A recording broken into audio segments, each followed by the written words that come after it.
జై శ్రీరామ్! నమస్తే పిల్లలు! ఈరోజు మనం ఒక కొత్త కథ చెప్పుకుందాం. అనగనగా నరసాపురం అనే గ్రామం ఉండేది. ఆ గ్రామంలో వినోద్, రోజా అనే ఇద్దరు దంపతులు ఎంతో సంతోషంగా జీవిస్తూ ఉండేవారు.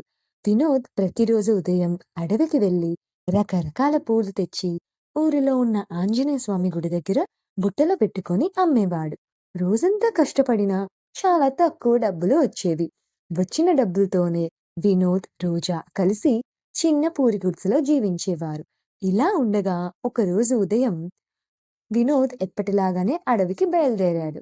అంతలోనే రోజా వచ్చి, "ఏవండి, ఈ రోజు సాయంత్రం వచ్చేటప్పుడు మామిడికాయ, ఆవకాయ తీసుకురండి" అని ఎంతో ప్రేమగా అడిగింది. దానికి వినోద్ సరే అని కొండకి పూల కోసం వెళ్ళాడు. చాలాసేపు వెతికినా వినోద్‌కి చాలా తక్కువ పూలు దొరికాయి. ఇంక చేసేదేమీ లేక వినోద్ కొన్ని పూలు తీసుకొని గుడి దగ్గరికి వెళ్ళాడు. అప్పటికే గుడి మూసి ఉంది. ఈరోజు నా టైమే బాగోలేదు అనుకొని పూలని గుడి దగ్గరే వదిలేసి ఇంటికి వెళ్ళసాగాడు. అలా నడుచుకొని వెళుతుండగా ఉదయం రోజా చెప్పిన మాటలు గుర్తొచ్చాయి. అయ్యయ్యో! ఈరోజు రోజా మామిడికాయ, ఆవకాయ అడిగింది కదా! ఈరోజు వ్యాపారమే లేదు. మరి ఎలా తీసుకొని వెళ్ళాలి? అని దిగులుగా బండి మీద కూర్చొని ఆలోచించసాగాడు. ఇంతలో వినోద్ స్నేహితుడు శేఖర్ వచ్చి, "ఏమైంది వినోద్? ఎందుకలా దిగులుగా ఉన్నావ్?" అని అడిగాడు. దాంతో వినోద్, "శేఖర్, నీ దగ్గర ఒక రూ. 10 ఉంటే ఇవ్వు. నీకు మళ్ళీ తిరిగి ఇచ్చేస్తాను" అని చెప్పాడు. దానికి శేఖర్, "నీకు లేనిదా మిత్రమా" అని రూ. 10 ఇచ్చి, "సరే మిత్రమా, నాకు పని ఉంది" అని చెప్పి వెళ్ళిపోయాడు. వినోద్ ఎంతో సంతోషంతో అంగడికి వెళ్లి మామిడికాయ, ఆవకాయ ఇవ్వమని అడిగాడు. షావుకారు వినోద్‌కి మామిడికాయ, ఆవకాయ డబ్బా ఇచ్చి రూ. 10 అన్నాడు.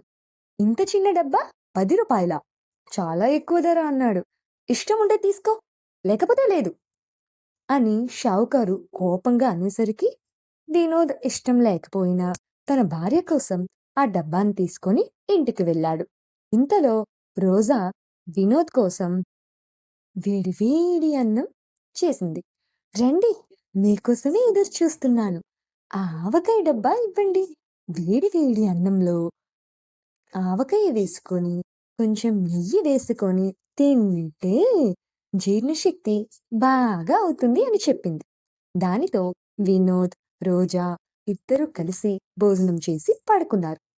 మరుసటి రోజు ఉదయం వినోద్ త్వరగా లేచి పూల కోసం కొండకి వెళ్ళాడు. దారిలో నిన్న షావుకారు అన్న మాటలు గుర్తొచ్చాయి. ఈ ఊరిలో ఆ షావుకారు అంగడి తప్ప వేరేది లేదు అని ధరలు చాలా ఎక్కువ చెప్తున్నాడు అని ఆలోచించసాగాడు. దారిలో వినోద్‌కి పెద్ద మామిడికాయ చెట్టు ఒకటి కనిపించింది. వినోద్‌కి ఒక ఐడియా వచ్చింది. ఈ మామిడికాయ చెట్టులో ఉన్న మామిడికాయలు తీసుకొని వెళ్లి ఆవకాయ చేసి ఊరిలో అమ్మితే బాగుంటుంది అనుకోని చెట్టు ఎక్కి మామిడికాయలు కోసుకొని ఇంటికి వెళ్లి తన భార్య రోజాకి నిన్న జరిగింది మొత్తం చెప్పాడు. రోజా కూడా తన భర్త మనసు అర్థం చేసుకొని ఎంతో కష్టపడి రుచిగా మామిడికాయ, ఆవకాయ చేసింది. వినోద్ ఆ ఆవకాయ డబ్బాల్ని తీసుకొని ఊరిలో ఉన్న ఆంజనేయ స్వామి గుడిలో మొదటి ఆవకాయ డబ్బా పెట్టి నమస్కరించి, "స్వామి, నా వ్యాపారం బాగా జరగాలి" అని మొక్కుకున్నాడు. ఆ తర్వాత ఆవకాయను అమ్మడం మొదలుపెట్టాడు. కొద్ది రోజుల్లోనే వినోద్ అమ్మే ఆవకాయకి చాలా మంచి పేరొచ్చింది. దానితో వినోద్ తన ఇంటి దగ్గరే చిన్న ఆవకాయ అంగడి పెట్టాడు. వినోద్, అతని భార్య రోజు తయారు చేసి అమ్మే ఆవకాయని బాగా సేలవడంతో అదే ఊరిలో ఉన్న షావుకారు దగ్గర ఉన్న ఒక్క ఆవకాయ డబ్బా కూడా సేల్ కాలేదు.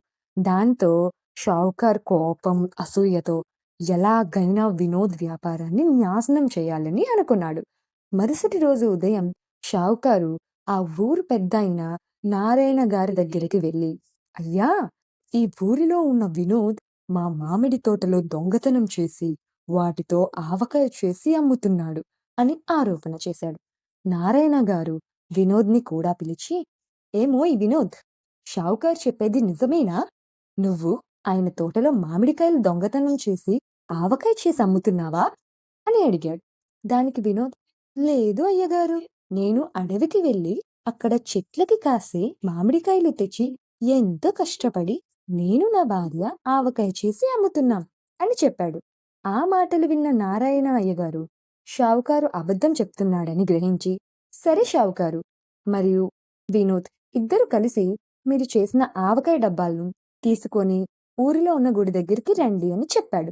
మరుసటి రోజు గుడిలో నారాయణ అయ్యగారు వినోద్, షావుకార్ తయారు చేసిన ఆవకాయ డబ్బాలను తీసుకొని గుడి లోపల మండపం దగ్గర పెట్టి ఆ ఊరి ప్రజలతో, చూడండి, మన ఊరిలో ఎలాంటి సమస్య వచ్చినా ఆ భగవంతుడే కాపాడతాడు.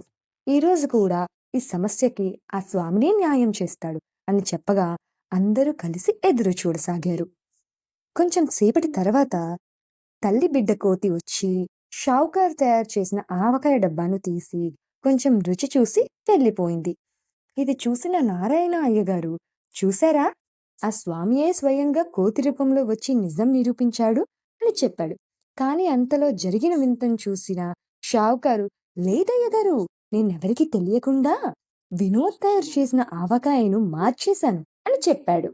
దీంతో అయ్యగారు, వినోద్ ఎలాంటి తప్పు చెయ్యలేదు, షావుకార్ వినోద్ వ్యాపారాన్ని దెబ్బతీయాలని తప్పుడు ఆరోపణలు చేసినందుకు వినోద్కి నష్టపరిహారం కింద 100 రూపాయలు కట్టమని చెప్పాడు.